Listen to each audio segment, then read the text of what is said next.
할렐루야. 사랑하는 성도 여러분, 8월 4일 수요일 아침입니다. 오늘 하루도 어떤 형편에 있든지 하나님을 생각하고 또 하나님을 찬송하고 하나님을 기쁘시게 하며 주님과 동행하는 복된 한 날 되시기를 예수님의 이름으로 축복합니다. 복음이 전파되는 곳에는 어디든지 마귀가 역사하는 것을 성경을 통해서 우리가 살펴봤습니다. 오늘 우리가 생각하는 말씀은 귀신 들려 점치는 일로 주인에게 금전적으로 유익을 주던 한 여종에 대한 말씀인데 사도행전 16장 16절에서 25절의 말씀입니다. 우리가 기도하는 곳에 가다가 점치는 귀신 들린 여종 하나를 만나니 점으로 그 주인에게 큰 이익을 주는 자라. 그가 바울과 우리를 따라 소리질러 이르되 이 사람들은 지극히 높은 하나님의 종으로서 구원의 길을 너희에게 전하는 자라 하며 이같이 여러 날을 하는지라.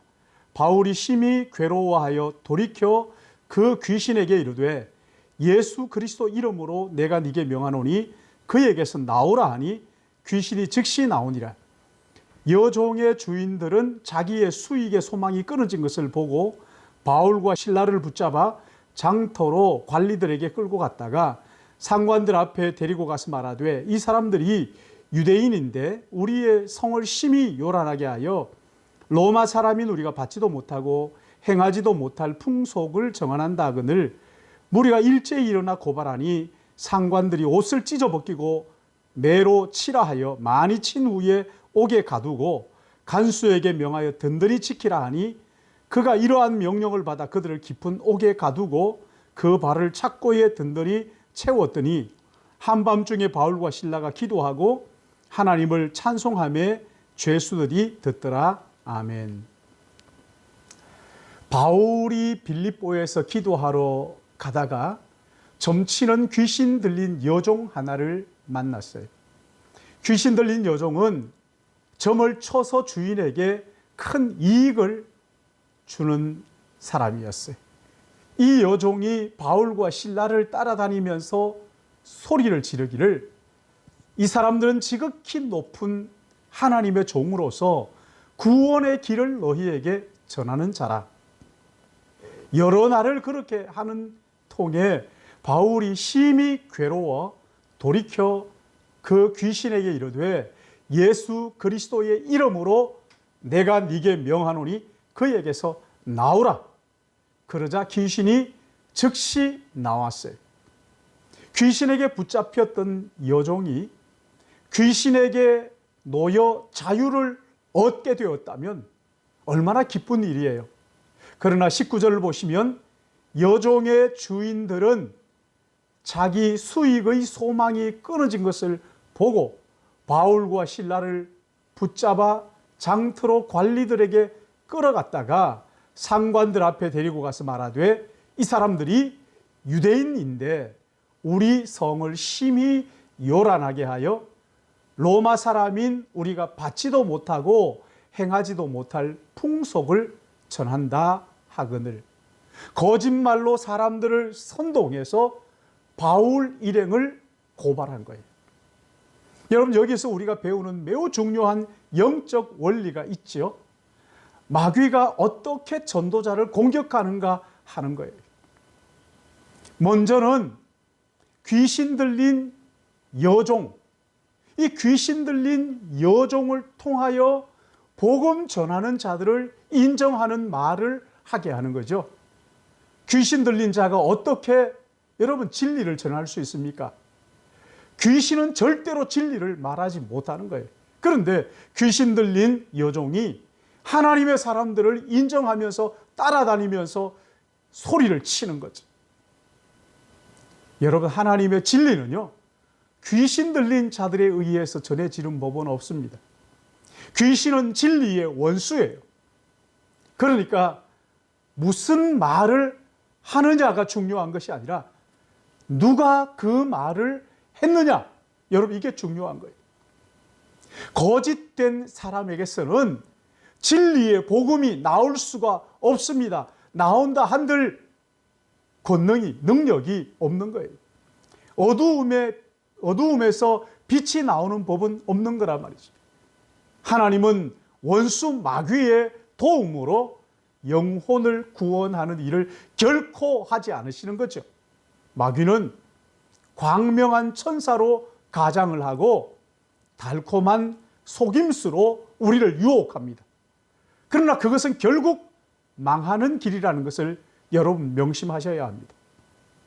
마귀가 유혹하는데 이 유혹에 넘어가지 않으면 그 다음 전략은 공격하는 거예요. 거짓말로 사람들을 선동하고 거짓 여론을 만드는 거지. 요즘 우리는 정치인들이 하는 행태를 통해서 마귀의 전략을 발견할 수 있습니다.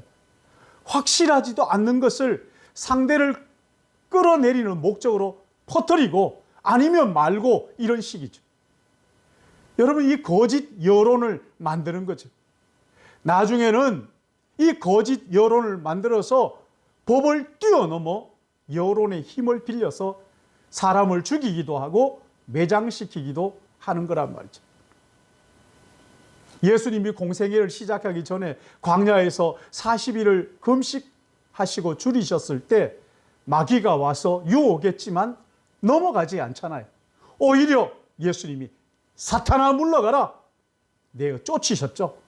그러자 이 마귀는 제사장들과 바리새인 그리고 서기관들 이런 종교 지도자들을 선동해서 법을 무시하고 십자가형을 내려 못 박아 죽인 것이죠. 여러분, 이게 마귀의 전략입니다.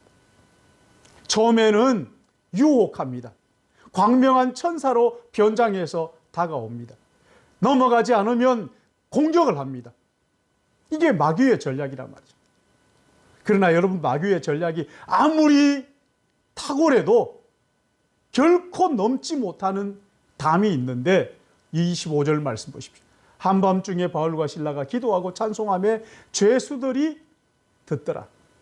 바울과 실라가 여기 기도했다는 것은요, 한 번 하고 두 번 하고 이런 게 아니라 계속해서, 그러니까 밤새도록 기도하고 찬송했다는. 사랑하는 여러분, 우리에게 고난이 올 때 고난 그 자체를 바라보고 낙심하지 마시고 눈을 들어 하나님을 바라보십시오. 그리고 그 하나님께 기도하시고 찬송하십시오. 계속 기도하고 계속 찬송하십시오. 저는 요즘 잠을 설치면 하나님 앞에 엎드려 기도하고 찬송합니다. 바울과 실라의 기도와 찬송, 죄수들이 듣더라 그랬습니다. 죄수들은요, 옥터가 흔들리고 문이 열릴 때 얼마든지 도망할 수 있었을 거예요. 그러나 그들이 기도와 찬송을 들었기에 그대로 머물러 있었습니다. 여러분, 이게 은혜입니다. 이게 하나님의 은혜예요.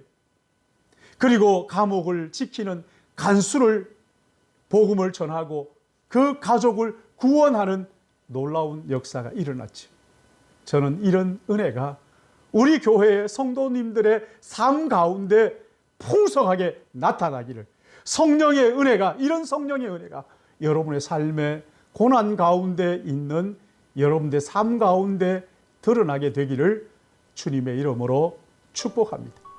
고난 중에도 기도와 찬송을 잊지 마시고 그 기도와 찬송으로 힘을 얻고 능력을 받아서 이 고난을 이기고 영혼을 구원하는 우리 모든 믿음의 권속들 되시기를 예수님의 이름으로 축복합니다. 기도하겠습니다. 사랑과 은혜가 충만하셔서 허물과 죄로 죽은 우리를 그리스도 예수 안에서 살려주시고 이 땅이 전부가 아니라 영원한 하나님의 나라를 바라볼 수 있도록 믿음의 눈을 열어주신 거룩하신 하나님을 찬송합니다. 고난 가운데 기도하고 찬송함으로, 기도하는 중에 찬송할 힘을 얻고 찬송함으로 이 고난을 이기는 능력을 얻어 하나님의 놀라운 역사를 이루었던 것처럼, 바울과 실라가 그랬던 것처럼 저희들도 아버지 하나님, 고난이 깊어지고 어렵고 힘든 때 우리 하나님 앞에 무릎 꿇어 기도하게 하시고, 기도하는 가운데 찬송할 힘을 얻게 하시고, 지속적으로 기도하고 찬송함으로 이 어려운 상황을 이기고 하나님 앞에 영광 돌리며 귀한 영혼을 구원하는 구원의 도구로, 복음의 증인으로 우리 모두를 사용하여 주시옵소서. 아버지 하나님, 우리 믿음의 권속들 가운데 육신의 연약한 자들, 또 믿음이 흔들리는 자들을 주의 능력의 장중후에 붙잡아 주시고 능력으로 인도하여 주시어서 이 고난 속에서도 예수 그리스도의 주시는 은혜로 말미암아 넉넉히 이기며 다른 사람을 구원하는 구원의 도구로 쓰임받기 부족함이 없도록 지키시고 인도하여 주시옵소서. 감사하옵고 이 하루 주님 앞에 의탁하오며 거룩하신 우리 구주 예수님의 이름으로 기도드리옵나이다. 아멘.